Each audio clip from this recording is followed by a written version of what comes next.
Hey everybody, welcome to the PC Perspective Podcast. This is our 335th episode, being recorded on February 4th, 2015. I'm Ryan Shrout. I'm Jeremy Hellstrom. I'm Josh Walrath. And I'm Alan Malventano. Thank God, everybody sounds like themselves as we begin the show. People are switching up audio devices. Oh. I'm not a Yeah, fan. this show does not feature Josh's new headset. Just not yet. No, well, We'll figure it out. Logitech's going to be a little disappointed in how their microphone performed. It's really odd how different the sound is between just everything, right? Remember that one podcast I tried to use that HyperX Cloud headset like a year ago or so, and that mic on that was just totally There's got to be a reason too. for that, right? Is it something in the That's how they make them. like if you look at Josh's microphone now, like it's not brand new, it's old, right? This thing's ancient, but it's well loved and worn in. Yeah. Please don't rub that. Yeah, don't rub it. I did that to mine and it died. But like, there's got to be a fundamental difference in how the microphone is built for it to sound. Because I mean, most other new microphones, in my opinion, like on gaming headsets, sound. There's no bass. There's no low frequency tone to them. Yeah. Which is interesting because that's the opposite of headphones now. Right. Yeah, headphones have gotten ultra bassy. Maybe that's like it's a counterpoint to it, right? I think they're just headphones are so bassy. We've got to remove the bass from the microphone. I think they're doing too much filtering. Yeah. Honestly, either that or just the quality control of the mics themselves, like the actual part. Might not be that great. Because Josh's headset is very similar to the blue headset I have. That sounds very similar. I've got the same feedback on it. But this headset, like its forefather went to the moon. On that one, yes. I'm talking about your new one that we didn't like. Yeah. Well, I mean, what are you using, Jeremy? Is yours a Plantronics too? No, the Plantronics died. This is a Logitech.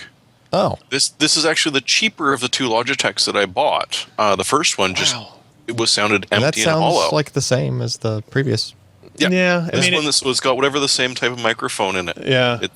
It's really more about the characteristics of what they build out as opposed to like a quality control issue, I think. Yeah. It's whatever they're targeting for. In any event, this is the PC Perspective Podcast. We talk about computer hardware most of the time. Before the show, we talk about what we mix in with our drinks, either in the morning or in the evening, depending on how significant of an alcoholic you happen to be. And if you missed the live event, if you want to be part of the pre-show and the post-show, you got to go to pcper.com/live. We record the shows on Wednesdays at 10 p.m. Eastern, 7 p.m. Pacific at pcper.com/live. But if you need a reminder, and most of us always need friendly reminders, if you go to pcper.com/subscribe, you get this page. And it's a really simple mailing list that we have. We just get your name and your email address, and we send you notifications maybe an hour before, maybe a day before, depending on what the event is, either for our podcast or for any special events we may have. Like we had a GTX 960 live stream on launch day. We gave away 10 GTX 960s. Yep. Which, by the way, those of you that won, all that stuff should be going out tomorrow because we finished all of our overclocking testing, and we'll have a write-up on that to discuss next week. But if you sign up for that mailing list, then you'll be sure never to miss any of our amazing discussions before or after the show. And those are the only reasons we send to that list. Yeah, we don't spam you for anything else. Not yet. Once we get that magic 1 million subscriber mark, boom, I'm going to retire. All bets are off? Yeah. Yeah. I'm All going to right. send you 1,000 messages in one day, make $1,000 each. Okay, yeah. So I'm going to make $100,000 million, and it'll be great. I don't think you know how that works. I don't think that's how that works either. No. So let's get into stuff. Last week we had a pretty specific NVIDIA controversy to debate, centered around the GeForce GTX 970, and that was one of them. Well, that was the only one we had last week. Oh, yeah, that was last week. It was. Yeah. Around ROPS and memory, did blah blah blah. We've talked about it. We'll talk about it a little bit more here in the next segment. But the first segment is a new controversy from our friends at NVIDIA. This is a How are they dealing with that right now? From our friends at NVIDIA. It's just controversy. I had a meeting. We did this story. We wrote this up. We had it all prepared, and then we wanted to get, as you should do, right, feedback from NVIDIA on it. And when we had our meeting, they knew what the topic was, and they had seen preliminary results. And I was like, been a pretty shitty week for you guys, huh? He's like, yeah, I'm really tired of talking to you guys. It's like, I understand. I totally get it, but let's talk about this anyway. What we're talking about, of course, is mobile G-Sync, which is a thing. It's a thing, right? So It's coming. As it turns out, here's the big news. Mobile G-Sync is coming relatively soon. So you'll be able to get variable refresh gaming on your GeForce GTX powered laptops, in new GeForce GTX powered laptops, coming out sometime this year. I would guess in the next several months would be my guess, although they didn't comment on that one way or the other. But what's kind of interesting is how we kind of came about discovering it. So what's the short version of background on this? So Asus support leaked the driver to people that were just asking for, hey, I've got this issue with my laptop. I need, and then some support rep went, here, try this one. Like pulled this driver off the file server or graphics whatever. driver. Yeah, and it was just, a GeForce graphics driver, like an in-between build number, right? Turns out that was actually a test build that NVIDIA was kind of toying around with between NVIDIA and Asus as far as what like G-Sync experience would look like on this platform of a laptop, right? Not the complete experience. It's actually kind of really quirky, but it was a driver that once you installed it, you got the little balloon pop up at the bottom that Yeah, said let's get a picture of that. GeForce display detected, and then you're just like, oh. Wait, I can what? imagine, like, as the person, like the first person to get this driver and install it on, we were using an Asus G751 laptop that had GTX 970M, but I think they still want the 980M in there as well. Yeah. And so somebody gives you a driver, you install it, and then the first thing that happens is you get that balloon pop up, G-Sync It's display like, connected. what? And you're G-Sync? probably. Wait a minute. It's even possible that, like, that maybe, you're not paying attention. That pop up comes up for only a handful of seconds and goes away. So Yeah. maybe you never saw it. Maybe that first person never saw it. Probably not. But one guy did see it, One guy did. and then he posted like on his blog, hey, here's this thing. Now there's more to that story, but he kind of exaggerated, tried to take It's credit dramatic. for it. Can I segue Yeah, into it's something just else? really I dramatic. mean, if it's different than the topic we're talking about, no. Absolutely, it is, because that kind of reminds me when I first got one of the first Radeons Yeah. back in the 7600 days. The 1700s. What? Back in the 1700s. on the arc. Yes, no, the 7600. Oh, right, that right. one. That's what I meant. Back when that had the strange dual pixel triple texturing thing.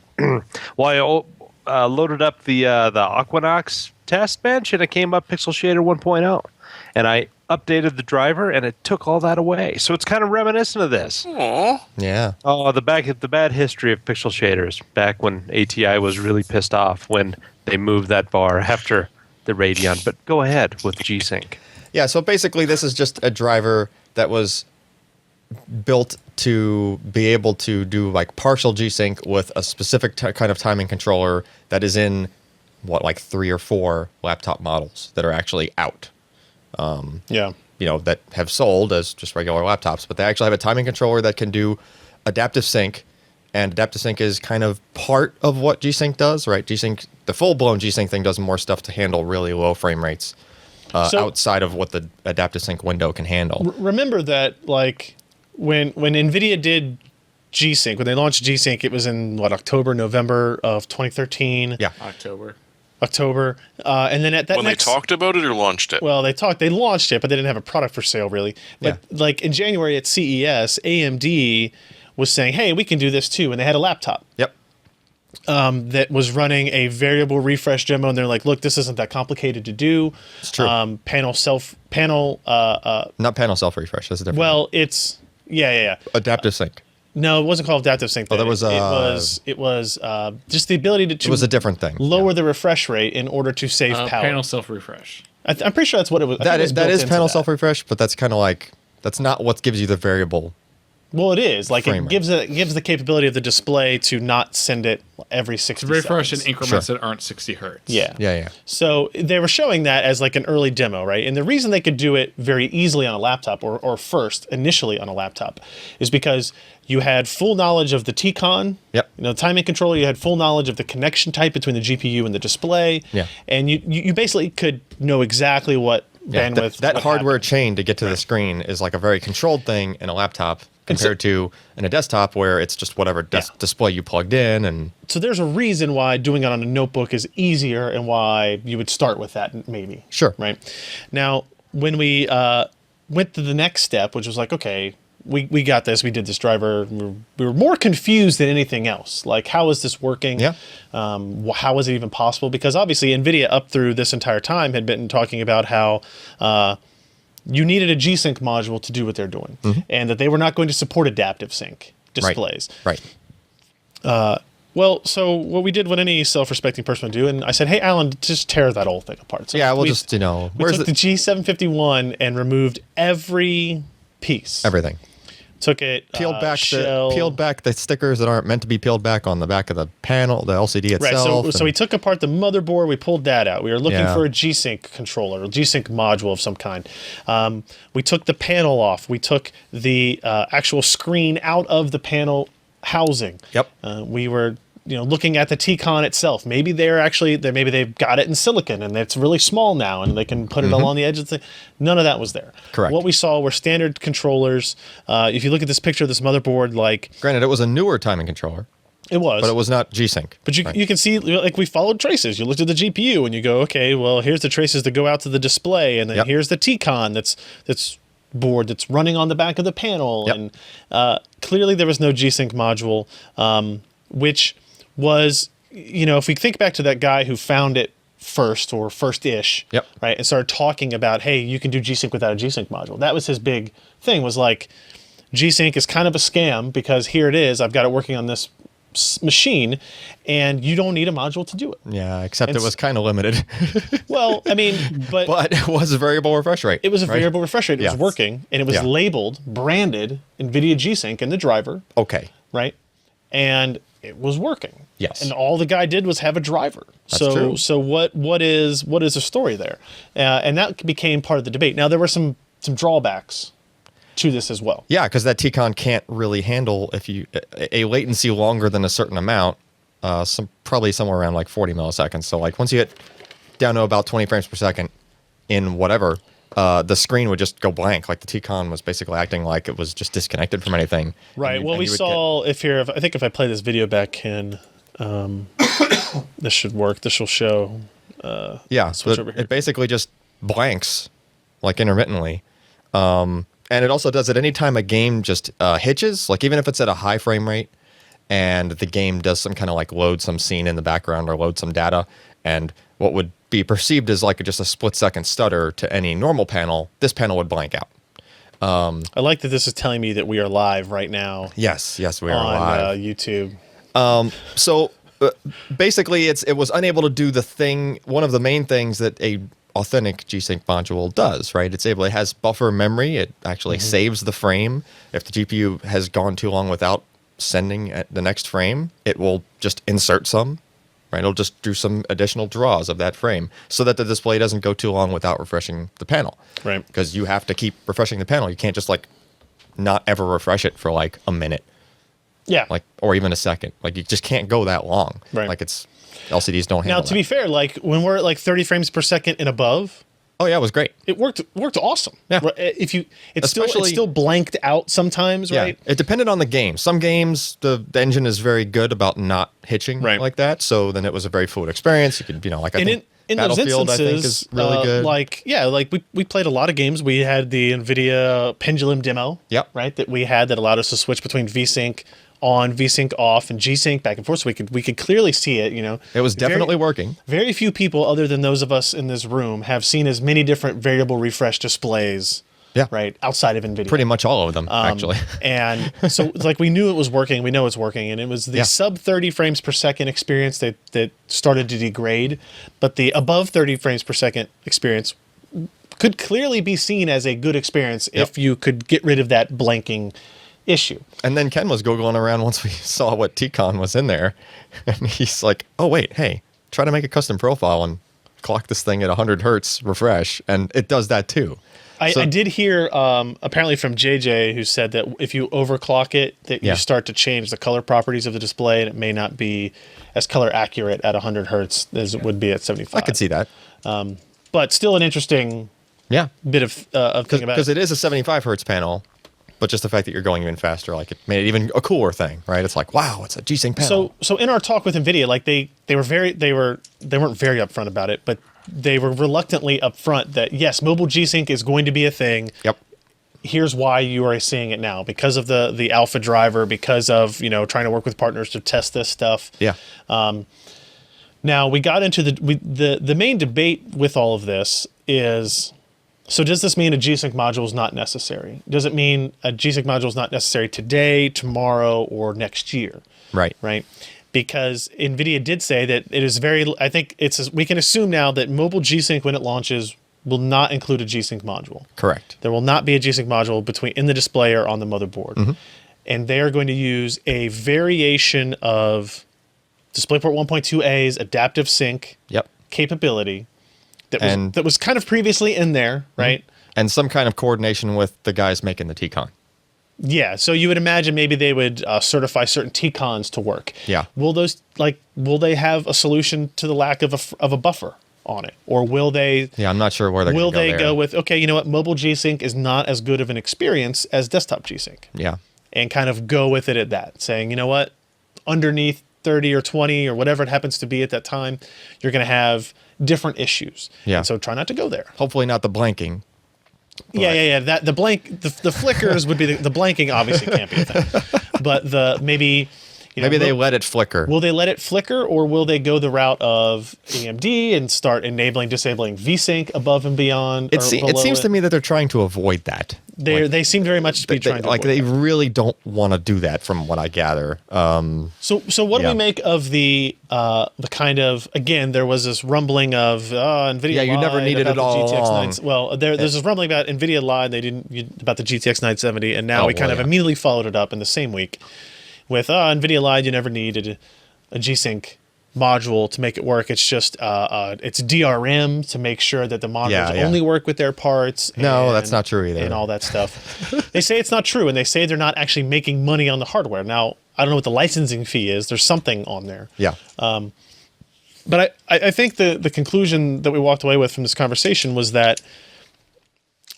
and actually I say this in the article, is that they talk about the future of G-Sync even in a desktop environment. They don't know if they're going to use the current module, if there's going to be a new G-Sync module, right, or maybe there will be no module. They're not sure yet what the future of it holds, but there's no denying that in order for the products to exist today, the G-Sync monitors that are out there and have been for sale for months and months and months would not have been possible without a module. That's true.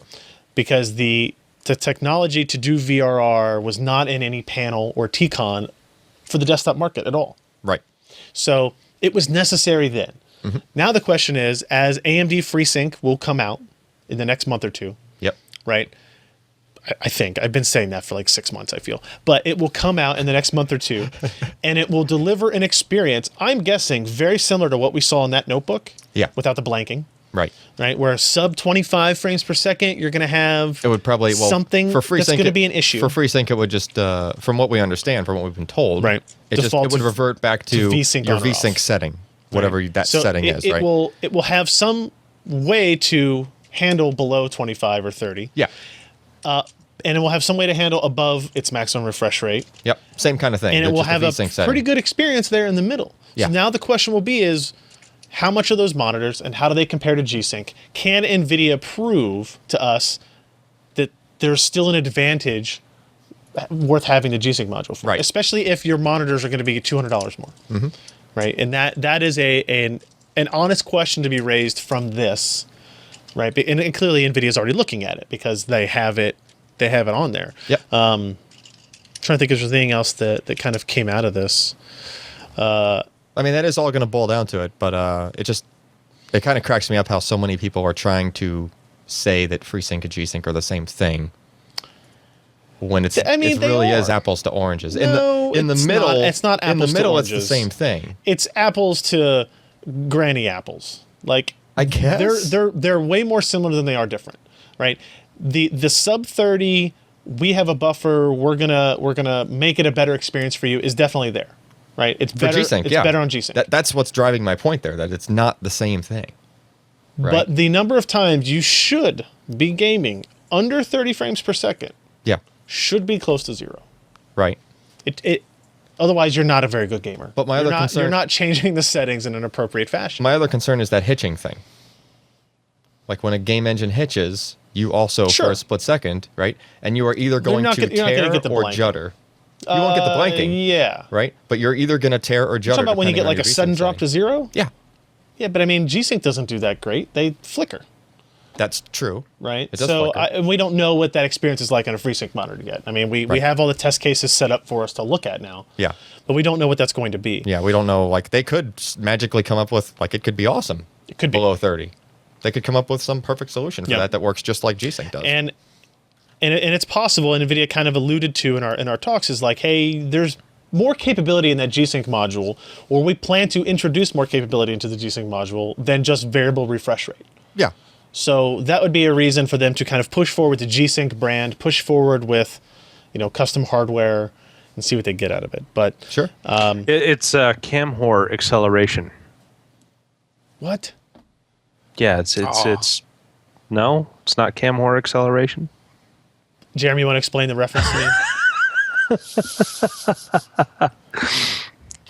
If you have to explain it, it's not going to be funny. Okay. Okay. All right. I don't. Josh and I enjoyed it. Ken seemed to as well. I don't know. What's going on. I'm not enjoying it. I get it. Those are two very different things. So go to the website, go to PCPro.com, look for the mobile G-Sync confirmed and tested with leaked alpha driver story. There's some interesting stuff in there. Yeah, and don't run out and buy one of those laptops because it is not Yeah. pleasurable, We say that in there. yeah. Okay.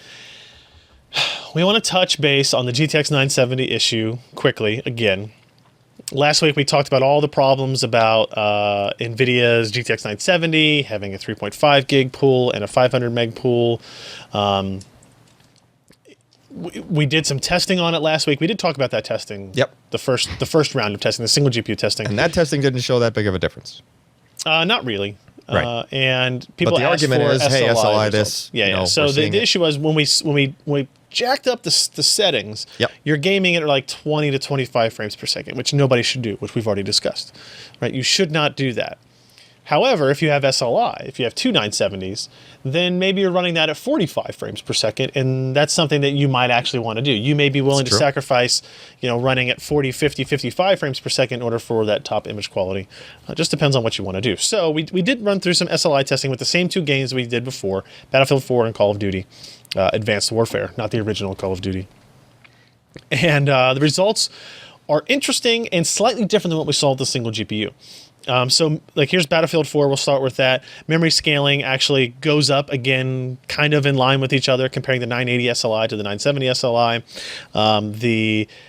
The set, they kind of scale. Here you go. You can see here's like the 980s. We're running it, keep in mind, we're running at 4K. As a base. And then we're multiplying that by a multiple of 1.1, 1.2, 1.3, 1.4, and 1.5x. Yeah. So we're going up to 6K super sampling. going to a essentially. display that nobody has. Well, you're super sampling. Yeah. Right. Up to 6K, and the Battlefield engine has that kind of built into it.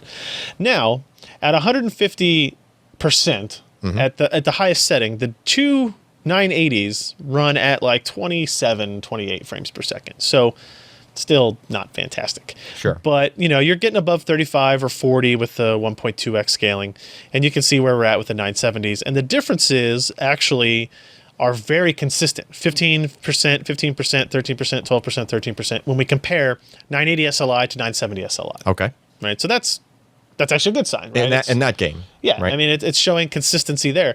But what you'll notice is, if you look at these two graphs, pay attention to the fluorescent green is really the one that stands out the most for more ways.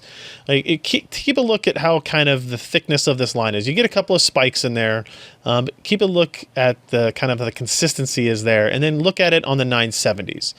It is significantly less consistent on the 970s and SLI That's true. than on the 980s.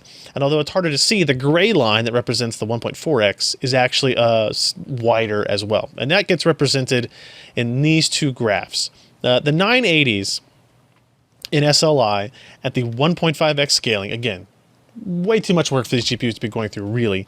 At the 90th percentile, right? So if you look at only the worst 10% of frames rendered during this 60-second span, you're looking at a frame variance of about 5 to 7 milliseconds or so. Okay. Right, and then obviously it goes up from there, and you can clearly see that it spikes very highly at the higher percentiles. But if you look at it on the 970s, at that same 90th percentile, instead of 5 to 7 milliseconds, we're actually almost to 20 milliseconds. We're like at 18 or 19 milliseconds. That's definitely a difference. And that's a difference that you would be able to see and feel in a game. Yep. Okay.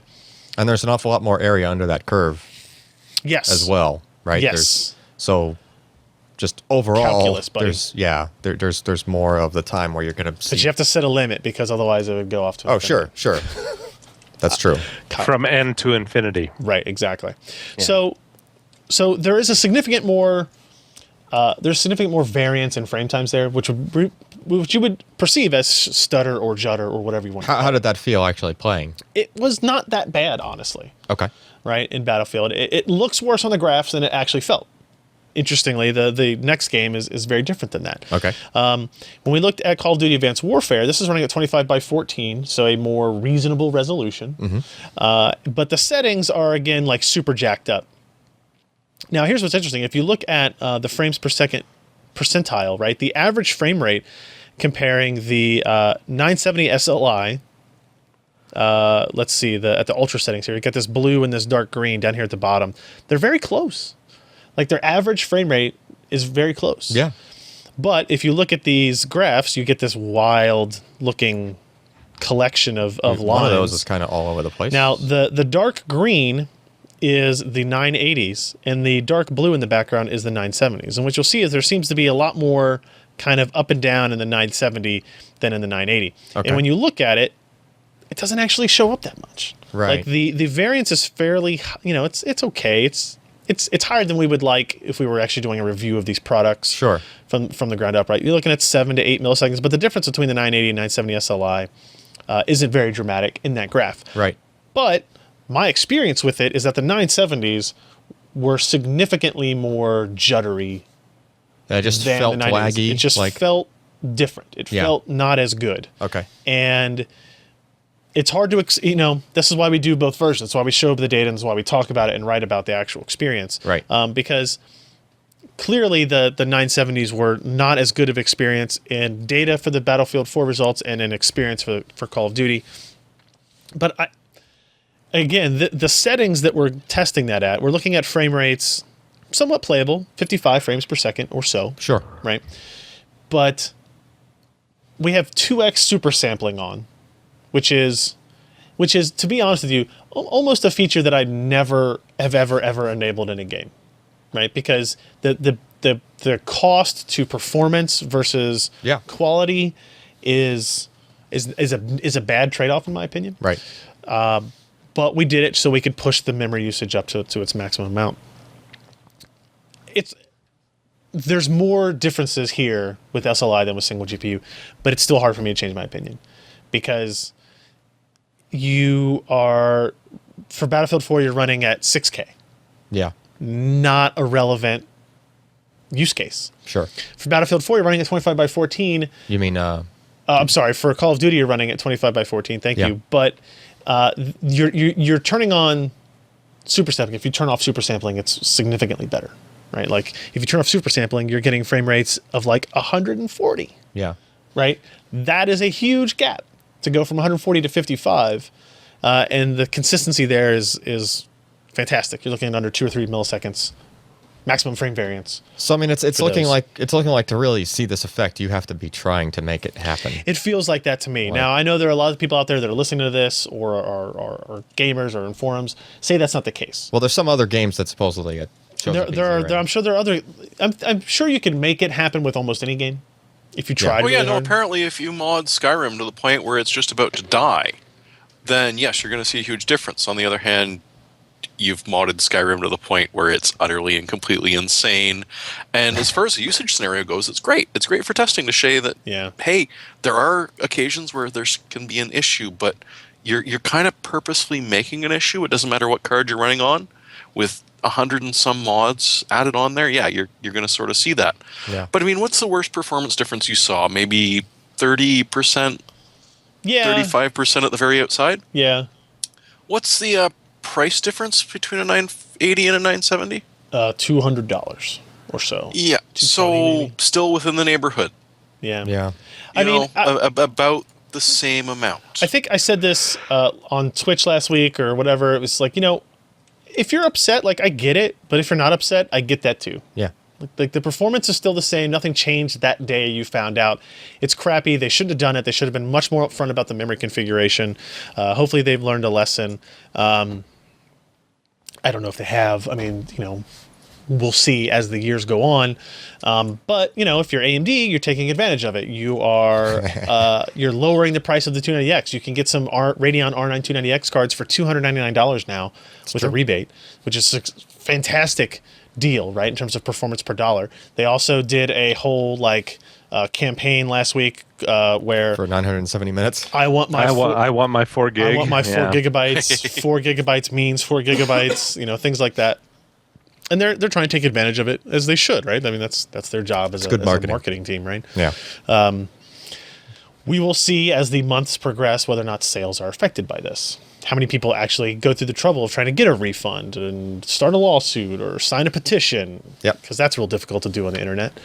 But Damn, that 290X is looking attractive. it really is a $299. It really is. It really is, because that's competitive with the 280 or with the 980 rather. Yeah. Right. Oh, hell yeah. And it's almost half the price. A little bit more than half the price. true. But anyway, let's move on to some other crap. ARM A72 was announced this week. What's interesting Yes. about that? And the Mali T880. I don't know. Cool. Let's move on to the next story. Exactly. Oh. No, ARM is they're kind of an interesting little company, and I say little because it is. It's still a small It's company. going to do Yeah. AMD and Intel. They're small. All they do is they develop IP and then they license it. They license it to everybody. Their devices are their designs are in billions of devices that everyone likes to talk about, including us apparently.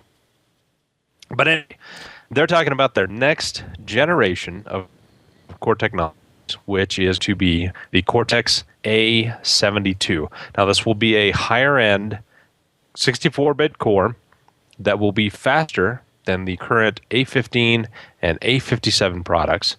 It's going to be, they didn't go into the architecture really at all. They talked some pretty general things like, hey, this is going to be 3.5 times faster than the Cortex A15. It's going to be 40% more efficient in the same workload and stuff like that, because they've tweaked the architecture, obviously. But the big thing is they're finally moving down to 16 nanometer FinFET process technology. And this initially will be provided by TSMC. They've already got 10 licensees for this. And it looks like it's going to be a product that we will see in 2016. You probably remember years and years ago, well, not years and years, but when ARM would introduce a new Cortex core, it would sometimes take 2 to 3 years to get it to market. And that was something that people were always really confused about, is they'd go to these meetings, they'd get the documentation, they'd write it up, and they'd look at what's currently in their phones and their tablets and see what's on paper, and the ARM guys say, yeah, it's going to be 2.5, 3 years away before you actually see that. People in the chat room are saying that you are apparently using more than 3.5 gigabytes of your frame buffer right now. I think so, because am I stuttering and lagging? Just a little, yeah. Just a small amount. Yeah. They've improved upon that when they delivered the A53 and A57, and they're looking to do that again with the A72. So it's going to be about a year before we start seeing products on this. And again, the big jump is going to be using the 16 nanometer plus technology from TSMC. Now, this is a product that is not in production yet, obviously. TSMC is still in some of the early stages of this line. It's not even in risk production like 20 nanometer planar essentially is. Or is it? No, it's a little bit above that. But anyway, it's frustrating because they do not talk about any of the architecture. There are two other components that they did release a little bit of information on. The Mali T880, which is a successor to the T700 series. Again, they didn't discuss anything about it other than it's a shrink to 16 nanometer FinFET Plus. No talk about OpenCL support, what level OpenGL, Direct 3D, is it going to be a D3D12 compliant part? None of that information was released. They just again say, hey, this is going to be 1.7 times faster than a previous generation part. It's going to be bigger, wider. They can pack more transistors in that 16 nanometers compared to 28 nanometer and even the 20 nanometer planar that like the Exynos 5435, 5433. These people and their names and the Apple A8 are currently being produced on. So the last part is what, the CCI 550 or 500. It is 500. the North Bridge that essentially glues it all together and provides a whole bunch more memory bandwidth as compared to the CCI 400 of the current generation that is shipping, namely the Cortex A53, A57 chips. And apparently it's going to be very flexible. It's going to be supporting big, little. You can have a couple of extra video processors hanging off of it, and it does it at lower power, better efficiency, and higher performance. So you guys know as much as I do. Sure, I talked about stuff, and I guess the one thing that we should take out of this is that it's kind of interesting to see where performance is being placed. So back in the Stone Age, we had mainframes and everybody was working off terminals. And then we went to the PCs where all the performance was there. And then we started getting into cloud computing. Well, cloud computing is not something that ARM wants to rely on specifically. They would like to be able to continue to develop performance, low-power products that will keep a lot of that performance just in your hands rather than handing it off to the cloud. And also, if you think about it, not everywhere in the world has excellent connectivity. So, Wyoming. It's just the irony there is fairly substantial, actually. Yeah. So, I mean, it's in ARM's best interest, Intel and AMD's, to keep a reason for people to upgrade their products year after year by providing a reason to do it, and that would be performance. So it's kind of interesting to see how that needle swings back and forth about what processing power will be. Very cool. I don't know when they're going to talk more about it. I would like to know more about the architecture there, but don't we have like an SSC coming up later this month? Maybe Mobile World Congress is this month too. Probably Mobile World Congress. Be good spot for it. I do want to make a quick hold here for a correction that I was sent from an anonymous user about the T-Con. In a panel self-refresh display has a buffer already. It has to have a buffer equal to or greater than the size of the image that it is going to display based on the resolution of the panel, because the GPU actually gets turned off when the panel is doing self-refresh. So it has to store that data someplace. So it has a buffer in it. Nowhere near this is as substantial as a 768 megs on a G-Sync module. It's weird because what I read about the panel self-refresh is that it has to ask for the frame again from the GPU. Well, that would be dumb. If it had to ask for the GPU, then the GPU can't shut down. That's just... I'm told by a reliable source that that the T-Cons that support panel Sources self-refresh... familiar with the situation. Say. Yeah. People close to the matter indicate that it has some cache on it. Okay. Not to the size of what G-Sync has. Yeah. But it has enough in order to do some of that. So maybe you could algorithmically figure that out with a T-Con provider. Yeah, you could as well. The T-Con would have to figure it out properly, like on its own. Yeah. Yeah. If the point is to disconnect it from the GPU, then it has to figure it out on its own. But if you can not disconnect from the GPU, because you're not concerned about power, but you can then communicate like, hey, send that frame again. I don't have one ready for you. Maybe you send that signal instead. Maybe you'd be able to do that. That would be interesting. Yeah. Interesting. Always looking, always researching on the phone, always getting hot scoops. Move on to the next story here. Actually, it looks like you left something off the rundown here because we're going to talk about the Gigabyte BRIX S Broadwell Ultra Compact PC. Where is that thing? I don't know. Oh no, Hans BRIX. But we'll talk about it quickly so we don't screw up the rundown there. This is a BRIX based on Broadwell, as the name would imply. Yep. We saw this for the first time at CES. It looks like it's that guy in the middle. A brick. Right there. It does. Also named after BRIX. Yeah. Right. You know, it's a name. It's not just a clever, let's shape it like a brick and then make it an X because we're cool. It was already an X because Okay. it doesn't matter. On the left side here, you have the Ivy Bridge NUC, the original NUC device. You've got the new Broadwell one on the right. You've actually got Gigabyte's BRIX Pro that has Haswell and Iris Pro graphics, which was that a 65 watt TDP part? I think it was. I think so. Which it was loud. It wasn't a great user experience. It was loud. So interestingly, here's the device. Notice there's an NFC chip up top. We'll talk about that as well. But it has a Core i7-5500U Broadwell processor. It has 2 SODIMM slots for DDR3L. It has integrated HD graphics 5500. It has an mSATA port and a 2.5-inch SATA connection. So you can actually fit both an mSATA drive and a 2.5-inch hard drive or SSD in there if you want. It's got gigabit LAN.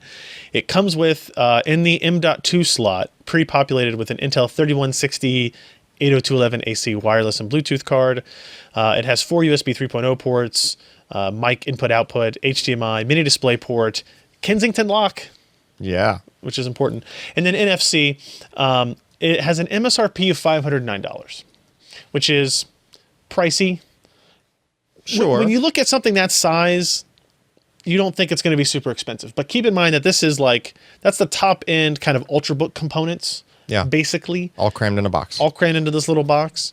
That's like a $1,600 laptop. That's true. Yeah. But with a laptop, you get a panel and memory and a hard drive. With this, So you is the don't. NFC so that you can pay for movies just by tapping your phone? Well, I mean, in theory, if the application support was there, sure. Yeah, NFC's Because that's what I'm kinda funky. asking. The NFC, yeah, it's neat to add, but why? That's a great question. I think there are more use cases for this in international environments. You know, Japan, Korea. They seem like that's a normal thing for them. NFC for us is very scary because we're Americans and we don't trust any of you people. But so they actually ship with the device I don't have a picture of it in here, which is really dumb. An NFC, what do they call it? A Tag. Tag, Just a tag, yeah. which is like something you put on your keychain or whatever. And they give you an application that allows you to program it and read it. Mm-hmm. Now, the Gigabyte application here only allows you to program it to either A, open a specific file on Windows, or B, open a specific web address Sure. or whatever, right? But you could totally say, here, check out this great movie I've seen, tap, and away it goes. If you could put It a, doesn't hold the file. it doesn't hold the files. Right. No, the card. No, the tag doesn't hold any data. It holds very holds little a data. string. It's a string. Yeah. And a MIME type. Oh, so here's an URL I like. Correct. Tap. I can share a Basically, YouTube yeah. URL with me. Pretty much. Okay. And then you could just make it go to either porn or the Rickroll video, your choice. Yeah, that'd be good. But that would be great now if they didn't put ads in front of all the Rickroll videos because it totally defeats the purpose now. That's true. But so what you could do if you were clever, like you write a batch script, right, that opens up a bunch of things or does something in Windows, That would be and cool. then you And you could scan just it double click it. and you could just double click it, or you could use double this tap and it? do that. Or if you know is your favorite porn video, Josh, you could put it on there. I don't watch that.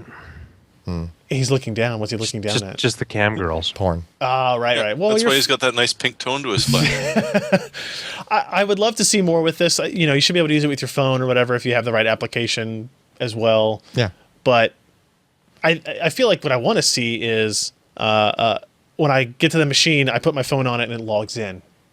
That'd Right? be cool. I think I've seen that before. Doesn't the Asus NFC device that comes with their Z97 boards, I think that had that as a Well, capability. it's all software support. It's all software Yeah. support, right? Yeah, It's not that's a all it hardware is. thing at this point. So, Right. but anyway, moving on. If you break up this thing, if you break it open, don't break up with it. It would be very sad.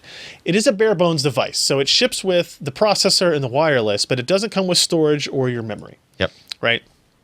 So for this, Gigabyte sent along a Kingston 120 gig SSD now, like kind of an older series. So that's an MSATA port. MSATA SSD right there, right? And then 2 4 gigabyte DIMMs of Kingston HyperX Impact, mobility DDR3 L, low power stuff. And then you'll see here, you've got your SATA connection. It's actually just a cable that's taped down. But then on the lid, or I guess actually it's the bottom, you can install 2.5-inch hard drive or SSD. So That's for cool. storage options, it's pretty cool. You can either use just an MSATA. Yeah. You can use just a 2.5-inch SSD or hard drive if you want, or you can use both. Yeah. Right. And it That's has cool. the capability to support That's those. a lot of storage crammed into that little box. I mean, you can get a 2 terabyte you can. drive like there, and you could get a 500 gig MSATA drive or 1 something. terabyte. Yeah, but I'm just saying, like, if you're looking reasonably, right, you could get a really powerful Well, 500 system. gig is talking the same price as the BRIX itself for the storage. Well, that's true.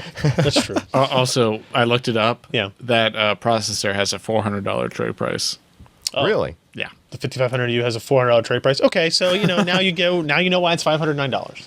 Okay. Right. It's a bargain. The rest of it's pretty cheap. If you take the motherboard out, this is what the fan looks like. It's a blower style fan, but it is significantly quieter than the BRIX Pro we've used. Yeah, runs very low RPM. Right? I mean, Ken, you were the one doing the benchmarking. Was it even really noticeable in benchmarking? Not I mean, it was really. sitting on the desk next to you. Yeah, even, I mean, so not it's really. very Yeah. quiet. Performance-wise, it was interesting to look at this because this is the first time we've seen Broadwell-U. Yep. Broadwell-Y is Core M. Mm-hmm. Broadwell-U is the Core i5, i7, i3 lineup or whatever. Yeah, the higher power one. The 15. This is a 15 watt TDP part. I think they also released a 28. Okay. I think those were the two they released. But for this is a 15 watt part, and we compared it to the Intel NUC, which is using a Core i5 4250, and then a bunch of kind of low power parts. Interestingly, this one at the bottom, it's really not that fair to AMD, but it's an A10 5800K Trinity. Right. That came out like at the end of 2012, I think, Josh. Yeah, about then. But it's interesting because it's a 100 watt APU, right, versus a 15 watt processor in all the other Which ones, looks very essentially. similar in performance. Yeah. In that, yeah. So you actually see sizable jumps in like our CPU arithmetic test. The memory bandwidth this hasn't changed. Basically, look at like Sandy Bridge, 17 gigs per second. Haswell, 17. None that's changed really. Well, I mean, it's still 2-channel. And it's still DDR3. It's still DDR3. Yeah, I know. so, It's just it's disappointing. Multimedia performance is there. It's good. Single-threaded performance better than Haswell. Multi-threaded performance better than Haswell. You can Cool. see it's actually beating the Trinity device. Yeah. There as well. Handbrake, better performance. X264, better performance. Graphics performance is way better. Actually, you're talking about like a graphics score of 51,000 for Broadwell, 35,000 for Haswell. Yeah. Now, keep in mind that we're comparing a Core i7 Broadwell to a Core i5 Haswell. Okay. But It's the same graphics no portion, isn't it? It's the lower end graphics portion because this is a 5500, whereas the i5 4250 had the 5000, Right. which Yes. So in its class, Yeah. in its generation, it's one step lower, but it is better because it is a new generation Yeah. of graphics. But also keep in mind that the Core i7 here, this is still a dual core hyper-threaded part. It's not a quad core part. Right. So we're not comparing dual core to quad core. It's dual core to dual core, both hyper-threaded. So it's kind of annoying because it used to be the designation between i5 and i7 was That's true. dual core to quad core. Yeah. Well, because they weren't releasing any quad core parts, they didn't want to not have a Core i7 SKUs or I set don't of think i7 they SKUs. have a quad core in this power envelope, anyways. No, they don't. No, they but they don't. never released a Core i7 in this power Yeah, they envelope did. before. Yeah, I they don't did. think they did. Yeah, because there the have been Core Core i7 i7 Ultrabooks. I think they were higher power. They might have been 28 or 30 watts or Yeah. something. You can look it up. know. Maybe I was wrong, but Be kind of. I just Yeah. wanted I wanted people to understand that I know I'm comparing Core i7 to Core i5, but they share the same TDP and very similar specifications. So it's actually pretty impressive. Like take a look at this graphics score here, CloudGate, which is a much more intensive one. The graphics score is 6799 for Broadwell and 6299 for Trinity. That's 100 watt. Again, how many is that? 1 or 2 generations back, Josh? 1 generation back of APU? 2. Is it 2? Very rich than Trinity. Correct. Okay, so 2 generation old part. Yeah. So, like I said, it's not super fair to AMD. This is just a number that I happen to have bundled into the Excel sheet already, and it gives you some idea of relative performance. And so, Intel still has a ways to go, but they are improving. Yep. in that area. Power consumption wise, kind of surprising. The BRIX is actually using more power than the NUC. Right, and again, I think this is the i7 versus i5. The clock speeds are fairly similar. Yeah. But it's just kind of interesting to compare there. It was, like I said, this one was pretty quiet. I think the main problem with this is to build the system as we built it with only 120 gig mSATA drive and 8 gigs of memory, you're looking at $750, which is not cheap. Right. I know there's a lot of people that listen to this or read the review and go, hey, I could build a pretty good budget desktop PC if you go full-size ATX for $750 or $800. Well, part of what and you're you can paying use for a this is the discrete size, GPU. right? I mean, Yeah, exactly. Yeah. I mean, Josh or Jeremy, does this platform interest you in any way, like either for your personal lives or maybe even at where you work? Is this something that people are interested in, these kind of super small form factor designs? They skip really nicely across a lake. Yeah, but then you just threw a $750 rock in the lake. Yeah, but you know what? You only live once. YOLO. You know why?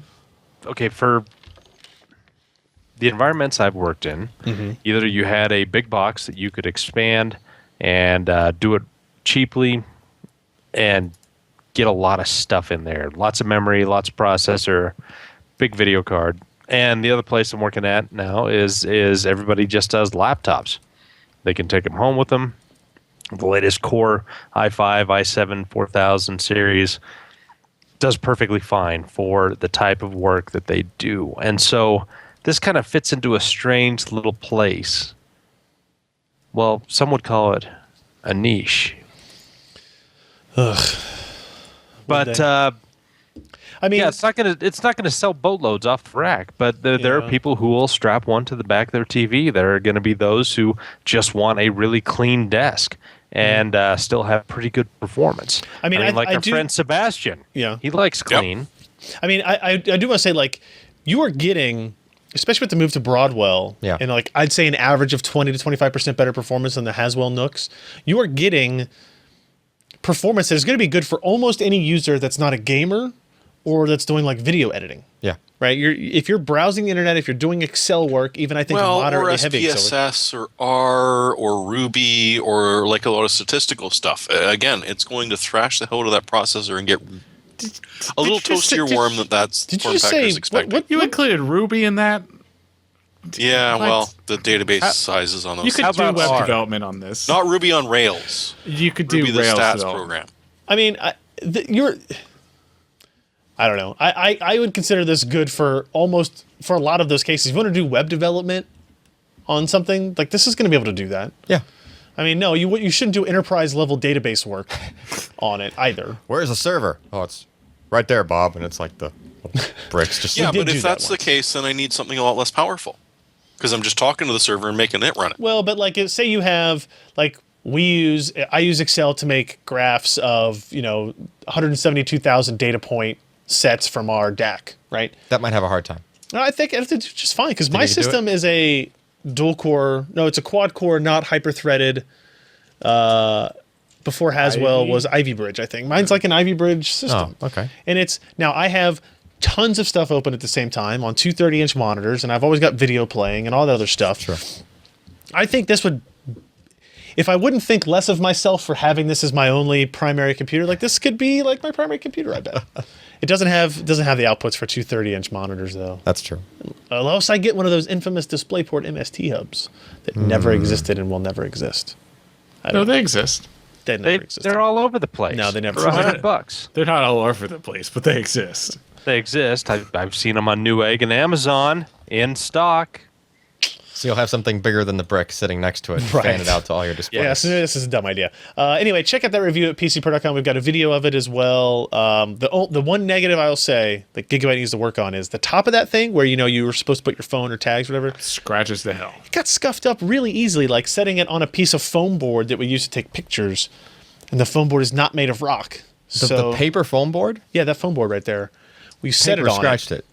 I imagine there's like dirt particles on it or something guess, that but maybe still. are doing it. There'll be dirt particles on the bottom of your phone that you sit on exactly. it. So that I would like to see some improvement in there. But still a pretty neat device. We have the Intel Broadwell NUC. it's a Core i5, right? Ken, the Nook we have. Yeah. So we'll talk about that review next week. I should have that up as well. Let's move on to the next story that's actually in the rundown. Jeremy, what do you know about the AMD Godavari? Godzilla. You gotta sing it. Godavari Damansi. Dun, dun, dun, dun, dun, dun, dun, dun. Godavari. So Godavari. is that how we're pronouncing it? Godavari? Is that? Yeah. I don't know that particular river system. Although I do know that AMD loves naming their stuff off of It loves them water right now. Some rivers. Yeah. So what did we learn from Sebastian's news story here? Anything interesting? Really not much apart from, hey, we've got some 95 watt parts that are going to come out at a really nice price. Like quad cores under $100. So anyone who bought one of those Celerons that doesn't quite run Far Cry 4, this may well help you. Apart from that, there's nothing really huge. There's nothing really surprising, at least that I noticed coming out of it. The top ones with the R7 branding for the Radeons. This is kind of interesting, especially the 65 watt parts. But overall, I don't see anything earth-shattering coming out of this. There's nothing earth-shattering. It's 100 megahertz. It's jump. Turbo. Alan likes Lots of the turbos. same, They're bringing that button back? pretty much. Ooh, Alan the likes Pentium turbos. I like turbos. Okay, there is one big Okay, go ahead. decent thing. They did raise the GPU speed pretty significantly from 720 to 840. It's 856 on the top part. 856, end. yeah. So you're getting actually a pretty good little chunk of performance and graphics. Did the even though you're not- maximum memory speed stay the same? Yeah. stay the same? Okay. yeah. Because that's another place where had they bumped that up to 2400, you could have, in theory, gotten more performance out of the GPU there as well. Yeah, As a PSA, use 2 DIMMs with your APU. that's true. Yeah, if you're gonna 4K As it with turns this, Don't. but it's lovely to see that, and very soon we will be seeing new AMD parts. Most of these are probably coming out round about the 11th. Some may have already shipped out. I think many people would not argue retail yet, but- about the branding of new. Right? The all new. I mean, they went from 7,000 to 8,000. Yep. It's the Devil's Canyon for Kabari. God bless them. They're trying so hard to make something exciting, to get people excited about it. But I honestly hadn't read this story yet, and then Josh said it's 100 megahertz, and I went, Yeah. Yeah. Yeah. Well, I wanted to come up with something Slouch nice down. to say, but nah, tell it like it is. There you go. yeah. But on the other hand, hey, under $100, extra 100 megahertz jump. This is not horrible. Yeah. So I would say, what did you mention, the X4 870K? Now that's a little bit more interesting. Yeah, so Sebastian points out that apparently the X4 860K, which is a very popular part with like super budget PCs, because it's a quad core part, has been hard to find recently.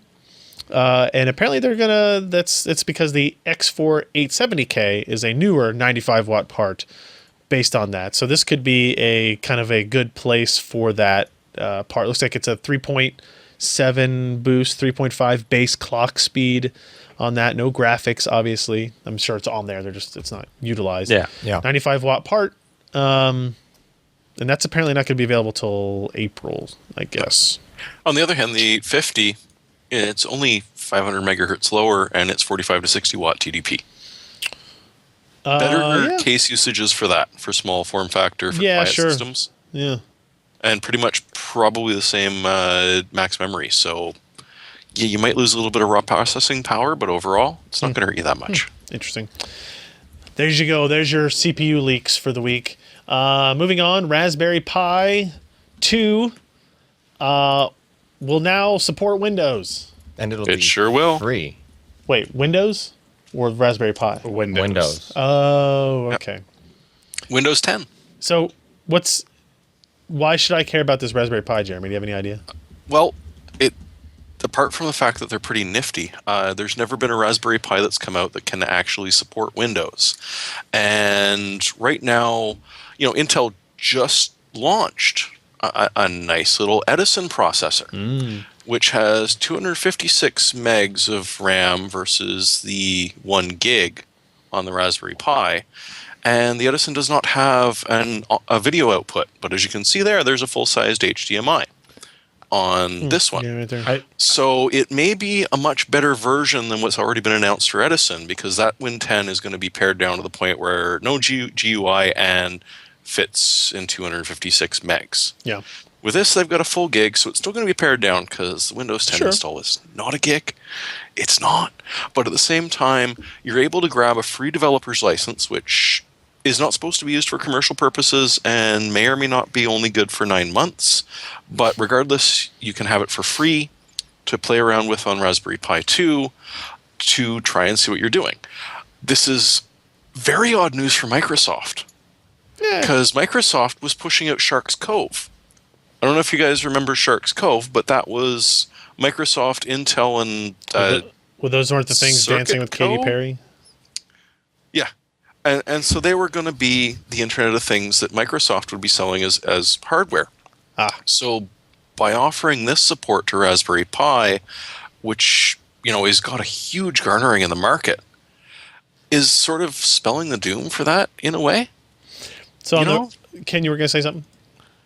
The more interesting part is that this is actually like 10 times more powerful because it's a quad-core A7. Oh, hell yeah. As opposed to the last Raspberry Pi where it couldn't It do says shit with. approximately 6x the performance of Well, it's the a first Cortex Raspberry Pi. A7 900 megahertz. Quad-core. Yeah, you'll actually be able to do quad-core. something with this Raspberry Pi. It has the last 2x the memory of the last one, but it is completely compatible with the first one.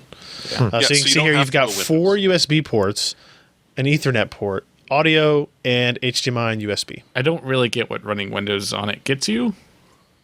It makes it a lot easier for people to do SDKs. So you don't have to learn Raspbian. You don't have to play around with Linux. If you can understand Windows, you can make Windows talk to this thing without needing a translation between the two. I guess, but anyone that's doing this sort of stuff at least knows a little bit of Linux. Well, No, I don't. But you aren't going to develop an embedded app for Raspberry Pi for Maybe I Internet will of Things now. application. Maybe I will now that I can run Windows on it. Just to spite you. Yeah, he will. It'll screw around with the temperature for you. I'm going to upgrade my Hey Cortana with it, so... No, it didn't respond. Sorry. But the other thing is it just opens up the market a lot more. Raspberry Pi has taken off so beautifully. They're still kicking around with the B and the B+. The A is not going away. There won't be an A+. But, just this market has really exploded, and now all of a sudden even the people that are just like, well, I'm scared of Linux or I'm scared of learning, various languages. Hey, play with it on Windows. You can probably just plug it in through a USB port and program it. Interesting. Our last bit of news, also on the SoC side of things, MediaTek did announce the MT6753. It's a 64-bit, 8-core SoC. We all needed those in our phones. Oh, yeah. So it's time for everybody to go ahead and get excited about that. It's a true 8-core, 64-bit ARM SoC. It makes the rest of the details confusing, apparently. It's clocked at 1.5 gigahertz, contains an ARM Mali T720 GPU that is OpenGL ES 3.0 and OpenCL 1.2 compatible. But as Scott points out in this post, if it's actually the T720, that GPU technically supports ES 3.1 and OpenCL 1.1. So those specs don't match up. So it might actually have a different GPU than that they're trying to figure out. Did they say, Josh, did you read anywhere in here about, is it just using A57 plus A53? Is it doing all A57s? No, I think it's the big little. Okay. It's intended to run 1.3 to 1.7 peak. So Is it big little? I don't know. I can't read this tiny Yes. thing. So the 6753 is Because right it's here. a true 8-core. Yeah, if they're specifying And true I'm pretty sure 8. MediaTek was the people. Or So the it people says who, it says 8X Cortex A53. Oh, okay. So they're going with 8 little cores in this regard. They were the ones that did 8, A7 or A9. Yes. Yes, they did. They are the ones who did that. Yes. So, unlike the Snapdragon A10, that's going to be A57 plus A53. And what's the other one that was announced like that? There was another one recently. Oh, the Exynos. the new Tegra. X1. Oh yeah. X1. That's a That's thing. right. Remember? yeah. A57 plus A53. Yeah. So MediaTek not quite competing with that, but going with true 8-core for all those multimedia mobile applications that require 8 threads. And don't forget, MediaTek belongs to a certain organization that we all know and love. China? HSA. Oh. They're fully HSA they're a compliant. member of. Okay, gotcha. I was confused by where we were going with that. All right, let's get into our hardware. No. Before we do that, real quick, Scott did want me to mention at GDC 2015, which will be next month. First week of Yeah, it's March. in March. First week of March. Looks like I'm going to that. glNext initiative will be unveiled. I saw some people on Twitter talking about Reppy, the lead dev. What the hell's his name? I'm blanking all of a sudden from DICE. Johan Yeah. Anderson. Mr. Johan Anderson. There you go. He'll be part of it. And basically all the guys that made Mantle or the devs that worked on Mantle early are all part of this panel to talk about glNext. Cool. Which is interesting. So we'll probably learn some interesting things about that. There's a lot of DX12 stuff that's going to happen at GDC. And so I plan on being out there for several days to get a handle of this. Let's see. The talk will be presented by Valve, but it will include Epic Games, who was closely involved with DX12, Oxide Games, and EA Dice, who were early partners with AMD on Mantle and Unity. So a lot of interesting stuff happening. I have a feeling that it's all going to happen too quickly. I'm not going to be able to understand all of it in time. So that should Here's be an probably gonna amazing week. Should be an amazing week. Okay, now hardware software picks of the week. Mine, ladies and gentlemen, is I have a while ago I had a regular desk and I thought that's for losers. So I built an IKEA hack standing desk, which was a lac coffee table, right, with a shelf on it, and I put the monitors on. I put the table on top of my desk, then I put the monitors on top of the table, and then the keyboard on the shelf on the legs of it, right? And it worked. It worked actually perfectly well for That's true. $50 that it cost me to build it. The problem was Then he wanted to sit down. after months of standing all day at work, it actually started to regress my back pain, right, into more pain. And so I did more reading on it. It's like, you really shouldn't do that. You should sit for 4 hours, stand for 4 hours, or sit one day, stand one day. You should alternate. You should have some differences there. And so I started looking into those magical powered stand-up desks, but they're all like $1,000 Yep. or more, right? So, and then somebody, I guess, linked me on Twitter when I started talking about it months and months ago about, hey, IKEA has one. It's only like $490 or $500, but you could never find it. Yeah, it's always out It of was stock. never in stock anywhere. I think it started like in Europe, and they talked about it here, but never really brought it out. I don't know what happened. But Yeah. long story short is the IKEA in Westchester finally had it in stock. So I went up there yesterday. Was it yesterday? 2 days ago. 2 days ago, Sunday You Was it? assembled or it Monday. yesterday. It was Monday. Monday. I went up there. It's in Portland. Let me get this right. And bought for $489 the Bekant sit stand desk, right? And so it's basically the Bekant or we're gonna go with Bekant, is a standard tabletop set that they have right there. You can configure in thousands of different ways. Yeah, except what's- that one has but linear actuators. What's new is the legs here that have actuators They got beef. that go from that to that. Look at that. Boom, boom, boom. It actually goes even lower Boom.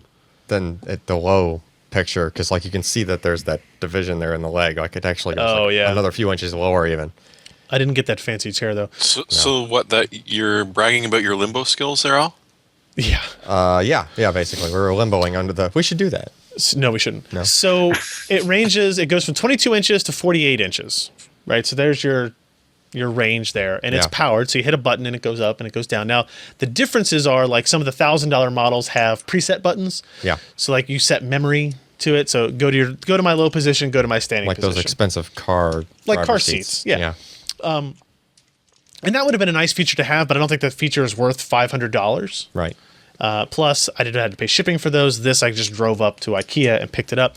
Now, to be honest, $489 is not an insignificant amount of money for a desk, Correct. right? And it doesn't have any other features than this. It is a surface that you put things on That goes up and down. that goes up and down, right? And that's pretty much it. There's no We could talk about a lot of things that way. But That's true. but all of the alternatives are twice as much money. So And so I wanted this, and I just said, "Screw it! I'm going to go up there." And I bought it, and it works. And like we took my old desk out of the way. We put the new desk in place. Put 2 Apple monitors on it, keyboard, mouse, bunch of other random accessories, still goes up and down. and it still goes up and down. And I think it has a weight limit of, what did it say, 70 kilos? Yeah. Which 70 or somebody in 75K. Canada, can you translate that for me? What's that in American? 140, 130 pounds. Something like that. Okay.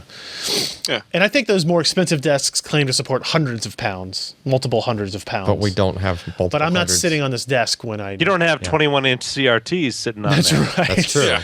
Now I could go down to my basement and get those. Yeah. But that would be stupid. So, maybe we'll do a little video on this. I'm not sure, other than to show you that the power button works. Really easy to put together. Fairly inexpensive compared to the competition. Yeah, it was like 10 minutes it was together. and it goes up really high. So if you're 7 foot tall, I think it'll work for you as well. But can't support as much weight as that Raven case. No, I would not stand on this. I mean, I can stand on it in its lowest position probably, and I feel okay. But I wouldn't try to use the motor to lift me. Its tallest position, like Alan you could would stand on it. you would basically be like doing this number. Yeah, and I'm Like, a it's 6'2", and It's it too high. It gets 48 inches up. So Yeah. that's my pick. If you want to sit and stand, but not at the same time, but not have to move stuff around to do it. Oh, You're not yeah. gonna mention Also, your second pick? oh yeah. Sorry, my second pick is this wonderful fella right here. Somebody sent me this link. Did you purchase an NVIDIA GTX 970? They're doing Bursar and Fisher is doing a notice of investigation, not a class action lawsuit yet, but this is a law firm Yep. that specializes in class action. They're thinking about it. And this is bad news for NVIDIA, That's true. right? But the reason I Yeah, point this because out, you're listed. additionally, in- the website PC Perspective reports that the 4 gigs of VRAM is actually divided into 2 pools. Blah, blah, blah, blah, blah. This may negatively impact performance. So, first of all, F that guy for not linking to my site. That's if you're true. if you're gonna use me as a reference, You're gonna get me deposed. The only link he wants on that page is his email address. if you're gonna get me deposed or put me up on a witness stand, at least You get better me a little link. traffic Yeah. on the backside. Neil J. Decant. Remove the decant. But Well, you don't gotta make fun of the guy, Josh. this is really bad news for NVIDIA. I think it's unwarranted, in my professional opinion, which is probably why this guy will not come depose me, right? Because I wouldn't be on his side necessarily. But there you go. That was my I happy mean, as thing far for as the week. lawyer names go, Fisher makes sense. Bursar, no, you should be solicitor. Bursar's something totally different. Hey, at least Scott made a really good point. They didn't call it PC Perspectives. That's true. That's true. Yeah, they're Google. at least a step ahead of Google there. Thanks, Yeah. Google. Jeremy, what do you got for us? Oh, I got some great news for you. How Cool. does everyone feel about Star Wars? Yeah, that's totally I like- a reaction.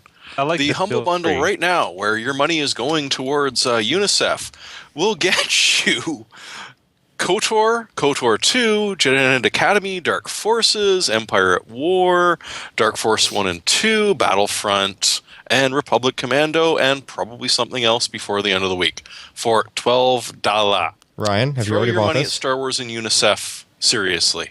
Does this not? Am I missing this? Does this not have Dark Forces 2? That might Dark be. Forces 1 and 2. Is that what that says? I don't Oh. see that. Oh, crap. No, it doesn't have the second one.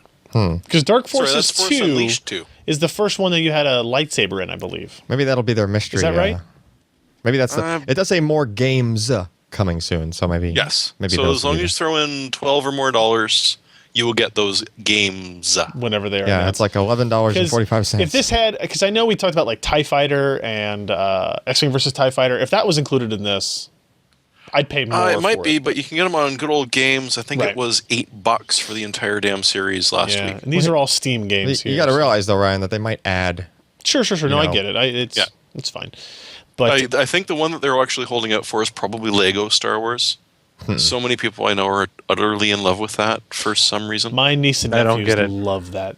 All those Lego games they're obsessed I don't with. get it, but Obsessed hey, if you enjoy it, go for it. I did download Goat Simulator on my Shield tablet today, Look at the though. number. Look at Hey, this. man, Look at the you can't go specs. wrong with Goat Simulator. Look at the real time stats on this. Oh, it's insane. Look at what they're up to. $2.39 million. Yeah, with a top bid of 222.22. He should have gone with the 4s, but going with the 2s is okay. Brooks, your hero. Wow. $222. That's impressive. I mean, That's probably what they cost to buy them all individually. so this is going to UNICEF? Yeah. That's the same charity that J.J. Abrams used. Oh, it's part of the same thing. Star Wars Force for Change. Okay. Yeah, I think see they give that. you. Did they still give Yeah, you those it's part of that. sliders? Like when you go to do your purchase, can you still adjust the sliders and tweak like how much goes to what of the three things, like the developers, or the like? Isn't that part of what's on the plan here? Developers, Humble Bundle itself, and the And then charity. the charity, yeah. So that's cool. Like not only do you get to set your own price, Choose where your money goes. Yeah, you could do choose that where here. it's going. Yeah. Yeah, gotcha. So you could choose 30, like for $50, the default is $32.50 to developers, $10 to UNICEF, and $7.50 for the humble tip. Yeah. So you could go nope and nope and do Whoa. like that if you wanted to, and they let you do no, that, right? That totally works. You could. It'll still work. I think that's totally your I choice. think that's not nice. Yeah, So here well, you go. There's that. So it, there you go. And notice it doesn't go up in increments of a penny for you cheapskates. Oh man. so Yeah, 60. developers for those games is kind of a loose term. I think they mean like EA's bank account. Oh, yeah. That's for those games. That's true. Because usually the humble bundles are like Indie developers. more like indie developer stuff. How much would you like to donate to Disney exactly? 30 cents. I donated a lot to Disney already. So 'Cause I'm going that's there pretty in cool. like a That's a week. good pick. That's definitely a good pick, and that's Star Wars Humble Bundle. Did they tell you how long you have? Okay, 12 days, Yeah. Yep. 14 hours. Okay. Oh, yeah. I got plenty of time. Oop. All right. So next up is Joshy Josh. Me? We didn't do any hashtag Josh checks tonight. No. Can What's you up with believe that? that? We didn't do any hashtag Josh checks. Does he get any? Ken dropped the ball. Well, we just didn't think about Oh. it. But anyway, No. Ken's figuring it out. go ahead, Josh. What do you got for me? You know what? If you think the GTX 960 was released for $199, some of the overclocked versions, what do they go up to? $215? $239, I think you could get up to. $230 for the overclocked ones. Well, you can get a XFX R9 290 after rebate for what? $220? $219.99 after a $30 rebate. Wow. That's That's awesome. That's insane. Let me ask you an honest question. You can ask me anything you'd like, and you may get an honest answer. Did you see my Hitachi box? No. Well, okay. Allyn posted a link to the Alan, you're Hitachi supposed box. to share the Hitachi I box. did. I The real question I have is AMD making any money on that? They probably are, but not a whole lot. I mean, they would rather move product at slim margins Make it up in than volume. not move product and have it sit in their warehouses. So, the R9 290 and 290X, they're mature products. They've been out for a year and a half. They've been in production for longer than that. So yields are mature. 28 nanometer wafers, plentiful. So I don't think that they are losing any money, but they're certainly not making bank. Arbiter points out in the chat that it's a 300 watt GPU versus a 120 watt GPU, which is a fair statement. But if you don't care about power, if you already have a power supply that can handle that graphics card, you only care about performance per dollar, Yeah. it's a hell of an argument to me. And you don't feel like amortizing power cost over X number of years. It's what, And an this is a double D extra card. a year that you're going to be paying? How much more? I think it's going to be like $6 or $10 a year extra you'll be paying in power. That's actually not bad. And that's Well, no, we've had running this it. discussion with 80 plus gold, platinum, silver. Oh yeah. Over the course of a year, yeah, you're saving yourself a couple of bucks after spending dozens. I will be his new dad. Send pics. So, by the way, the Newegg specifications on that card list a 750 watt minimum power supply. That is not a correct statement. Yeah. I hope not for If sake. if you feel like powering a BRIX Pro with the rest of that power other than the graphics card. yeah. All right, Alan. So we got this SSD in, right? And it's pretty sexy looking. Like look at that. That is a PCIe SSD. It's like gorgeous. Isn't that gorgeous? Oh man, I just can't like- wait to plug it into my mother Slot. board. Oh, does that have an external power connector? Yeah, so a little bit overkill. So this is the upcoming Plextor M6E Black Edition, which is just kind of like a relaunch of their PCIe. It's got a heatsink though, M6E. dog. It's got a pretty beefy heatsink on it. It does look pretty cool. The heatsink's kind of overkill, but it looks gorgeous. So if you're got kind of the PCB is a nice matte. yeah, it's like a matte finish on the to bottom, it. and you can see the traces. The back panel thing is black. It's not silver. Yeah. and it's kind of got It's like a flat coating black. on it. Yeah. And the heats like it's if you're the kind of person that like pays attention to like exactly what your video card looks like and how it's oriented in your case and your case modding and There's an all that other LED stuff. header on it.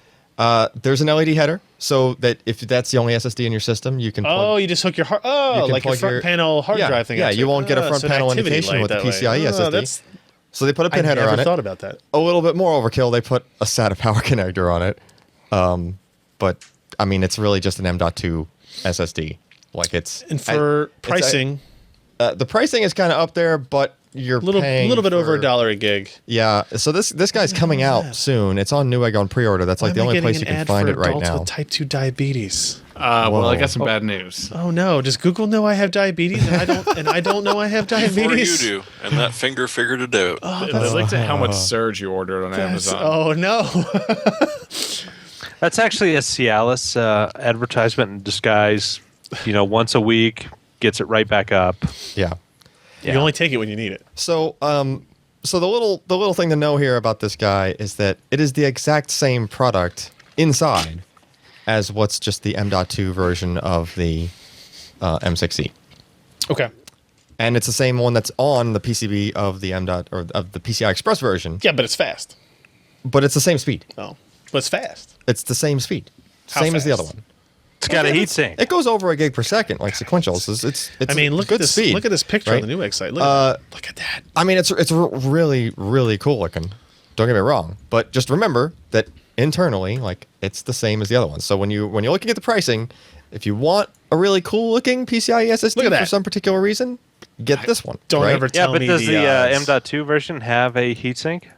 No, and neither Well, does then the. what's the point? Well, but the heat doesn't really affect this SSD. Yeah, but it's got a heatsink. Like it It's doesn't cool. draw. Look It at doesn't that. draw enough to really, Look, that does to, like, look. need If it. you have the It's right anodized motherboard, aluminum. I know, How can you I go know. wrong? if so you have cool. look at that motherboard, it's an MSI gaming series motherboard with the black and red accents. Oh yeah, and the it black matches and those red. motherboards Oh, beautifully. Yeah. Oh, Yeah. yeah, that's nice. Yeah, Yeah. but this should have just been the product that we released first. That's true. It's true. I do still have like.